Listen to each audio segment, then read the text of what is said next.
Good day. I am Christine Claire Mohe and I will be reporting about HIV/AIDS. So, first off, we have the table of contents, the etiology, the, the life cycle. The second is the pathogenesis or the history of the disease. Third is clinical manifestation and diagnosis. Fourth is treatment and prevention. We have to keep an open mind because the only way to know you have HIV is to get tested. Here I have a quote from Pia Bert's back in 2015 which says, "If I were to be Miss Universe, I will use my voice to influence the youth and I will raise awareness to certain causes like HIV awareness that is timely and relevant to my country, which is the Philippines." So, and I, as the reporter for today, would like to also raise awareness into this certain disease for academical purposes. So, HIV/AIDS is the human immunodeficiency virus. It is a virus that attacks cells that help the body fight infection, making a person more vulnerable to other infections and diseases. There's no cure, but it is treatable with medicine. If HIV is not treated, it can lead to AIDS. So let us keep in mind that HIV is the virus. The sickness is HIV infection. So first, etiology, which includes the life cycle. Etiology. HIV infection in humans came from a type of chimpanzee in Central Africa. The chimpanzee version of the virus, called simian immunodeficiency virus or SIV, was probably passed to humans when humans hunted these chimpanzees for meat and came in contact with their infected blood. So, I think it is safe to assume that it was wrong when people said that HIV was came from having sex with monkeys. I think that is truly just a rumor. Next, studies showed that HIV may have jumped from chimpanzees to humans as far back as the late 1800s. And over the decades, HIV slowly spread across Africa and later into the other parts of the world. And we know that the virus has existed in the United States since at least the mid to late 1970s. As if none of you are still not aware of, uh, HIV is an epidemic. So it is as far back as 1800s and it is spreading across the other parts of the world. And Philippines, it is in the endemic in the Philippines. So let's go to the life cycle. There are 7 stages of the HIV life cycle. These are binding, fusion, reverse transcription, integration, replication, assembly, and budding. These stages are very important because HIV medicines protect the immune system by blocking HIV at different stages of the HIV life cycle. To understand the life cycle of an HIV, we have here the parts of an HIV virus. We have the HIV capsid, which is its core that contains the HIV RNA, the envelope, which is the outer surface of the HIV enzyme. These are proteins that carry out steps in HIV life cycle. HIV glycoproteins, protein spikes embedded in the HIV envelope. So you can see that green ones. And then HIV RNA, these are the HIV genetic material. So this is the life cycle. First one is binding. It is also called attachment, wherein HIV binds it or attaches itself to receptors on the surface of the CD4 cell. So as you can see, the Y-shaped figure is the receptor of the CD4 cell, and then the glycoprotein or the green ones or spikes are attaching to the receptors. Second is fusion. This is where the HIV envelope and the CD4 cell membrane fuse or join together that allows HIV to enter the CD4 cell. So ngayon, nakapasok na siya. Kanina nakakabit lang yung spike niya or yung glycoprotein, ngayon ay nakapasok na siya. Dito sa reverse transcription, sa loob ng CD4 cell, yung HIV ay nag-release and nag-use ng reverse transcriptase o yung tinatawag na HIV enzyme. This is to convert yung genetic material niya na RNA lang kasi siya. So, ang mangyayari, magiging DNA na. And this allows HIV to enter the CD4 cell nucleus and combine with the cell's genetic material or cell DNA. So, doon na papasok yung pang-apat, which is integration. Mag-i-insert na yung part ng HIV dun sa CD4 cell nucleus. And this is viral DNA into the DNA of the CD4 cell. Next is replication. So, pagkatapos na makasingit yung HIV DNA dun sa CD4 cell DNA, magkakaroon na or magsisimula na yung paggawa ng long chains ng HIV proteins. And yung mga proteins na yun ang magiging building blocks para magkaroon pa ng mas maraming HIV. Next is assembly.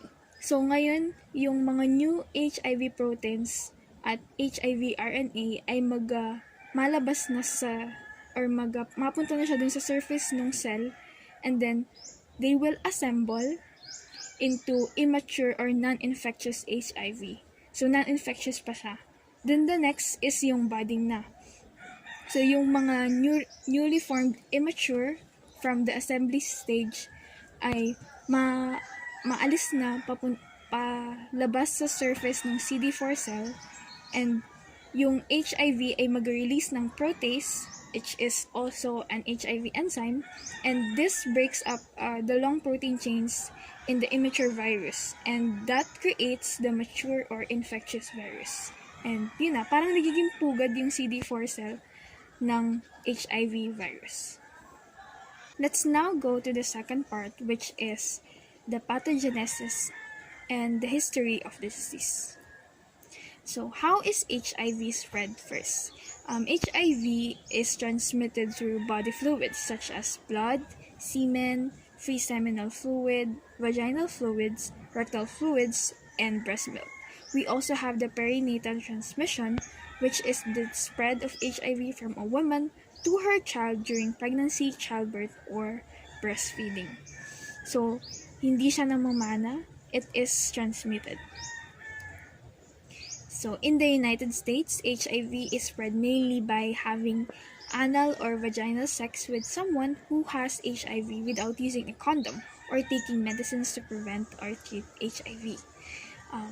They also have a large percentage of sharing injection drug equipment or works such as needles or syringe with someone who has HIV. So, just a little disclaimer, HIV is not spread by shaking hands or hugging a person who has HIV. This is also not spread through contact with objects such as dishes, toilet seats, or doorknobs used by a person with HIV. HIV is also not spread through the air or water or other blood-sucking insects like yung mga mosquitoes natin or flies. So, hindi talaga maganda na nagiging norm or stigma na kapag nalaman na may HIV ay halos hindi na nila tingnan or alagaan mga lang. And yun yung nakakapagpababa pa ng dignity ng mga taong may HIV na hindi naman siguro nila ginusto, gaya ng nagkaroon lang ng contact transmission through syringes or perinatal transmission na nakuha na nila at birth. So, ito yung symptoms. So, some people have flu-like symptoms within 2 to 4 weeks after infection called acute HIV infection. These symptoms may last for a few days or several weeks. Some of the possible symptoms include fever, chills, rash, night sweats, muscle aches, sore throat, fatigue, swollen lymph nodes, and mouth ulcers. Now we have, since this HIV is a sexually transmitted infection or disease, you are at risk of having HIV if you also have other sexually transmitted infections like chlamydia, which causes infertility caused by the chlamydia trachomatis, or gonorrhea, or also called the clap in the US. This is caused by the Neisseria gonorrhea, and the HIV, which is the virus that attacks CD4 cells, syphilis, which is in its first stages, you'll have painless sores from Treponema pallidum, and HPV, or the human papillomavirus or warts, and then herpes, which causes blisters from the herpes simplex virus. I have here some days before STD symptoms appear. So, HIV 14 days, or for some it is asymptomatic for years. Syphilis 10 to 90 days, gonorrhea 2 to 30 days, and chlamydia 14 to 21 days. You can just take these STD symptoms from my screen, as you can see. Next, or the third, is the clinical manifestation and diagnosis. So, we can diagnose HIV using rapid diagnostic tests that provide same-day results. This greatly facilitates early diagnosis and linkage with treatment and care.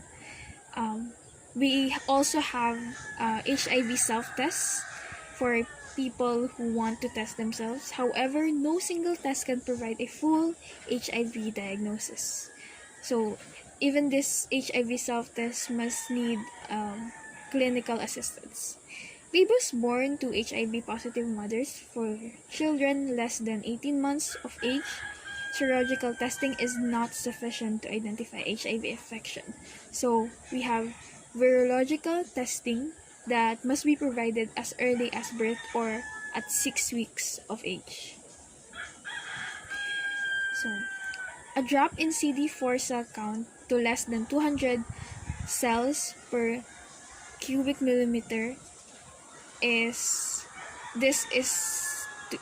to diagnose with HIV infection, because a CD4 count measures the number of CD4 cells in a sample of blood, and you'll have a presence of certain opportunistic infections which you are most at risk of.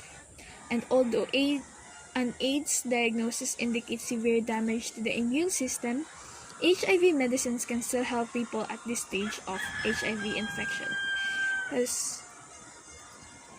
Because here we have the stages of HIV. First, second, and third. First is acute HIV infection. Next is chronic HIV infection. These are the stages of HIV infection. Just to correct. And then the third is the AIDS, or the acquired immunodeficiency syndrome. First, the acute HIV infection, they are very contagious at this stage. They have flu-like symptoms, but these are the body's natural response to infection, gaya ng kunyari colds. Normal lang siya as a response ng katawan natin.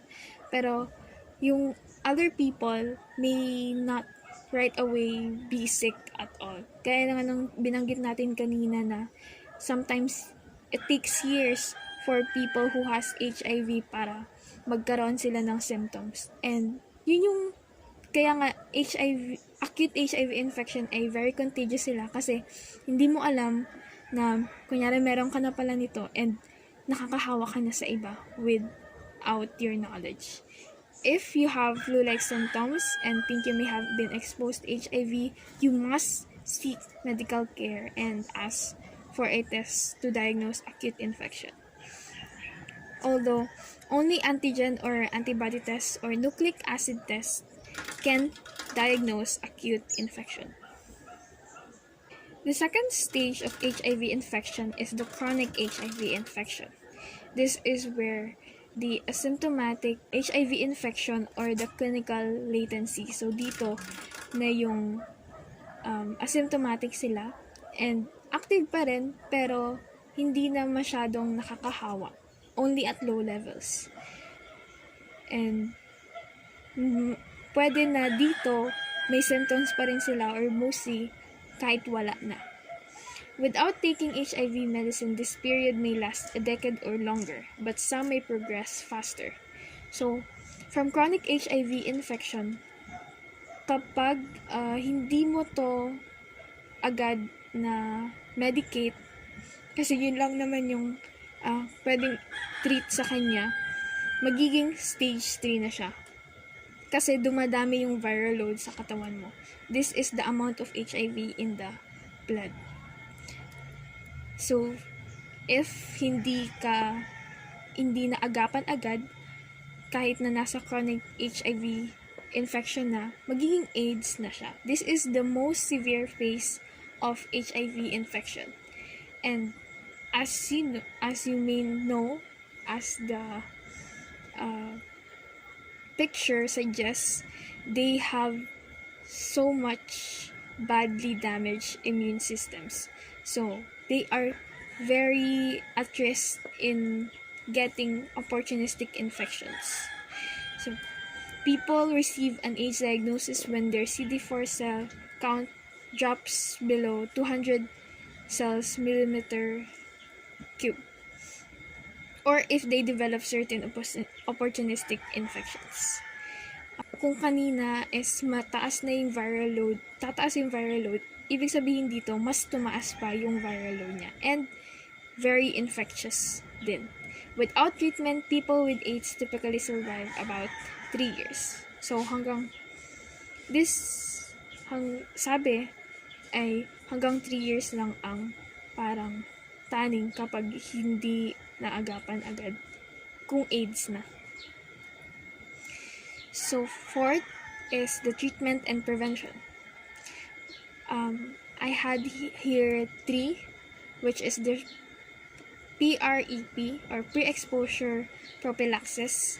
This is to prevent someone who is at risk of HIV and getting HIV from sex or injection or drug use.